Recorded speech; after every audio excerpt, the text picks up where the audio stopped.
আল্লাহ রাব্বুল আলামিন কাউকে দেন। আল্লাহ নিজেই তো বলছে, আমি আল্লাহ কারো উপরে আমি জুলুম করি। তুমি আমি জুলুম করার কে? কেউ না, আমি আপনি। আল্লাহ বলছেন কেউ কারো প্রতি চোখ রাঙানো অধিকার নেই। কেউ বরত্ব প্রকাশ করবে না।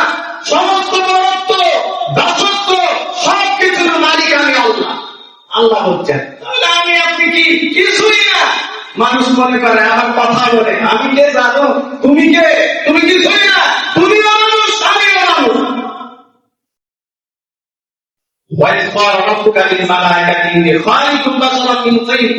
দুনিয়া যে মাটির থেকে তৈরি, আমি সেই মাটির থেকেই তৈরি।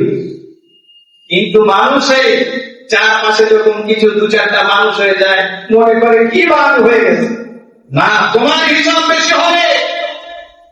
আমি যদি এরকম মাতব্বরি করি, আল্লাহ বলছেন আমার হিসাব বেশি হবে। এই জন্য মাতব্বরি করার জায়গা দুনিয়াতে নয়।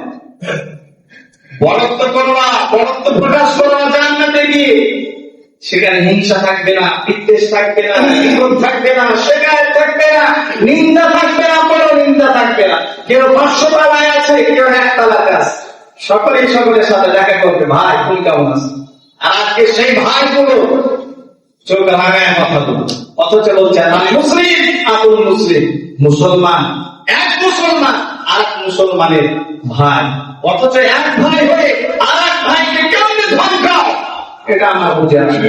এই জন্য সকলের কাছে আমার একটা এই মুহররম মাসে আমরা মুসলমান ওয়ারিস সূত্রে যেহেতু ভাই ভাই, এই জন্য আমরা ভাইয়ের মতো হয়ে বসবাস করতে চাই। কথা বলেন ঠিক কিনা?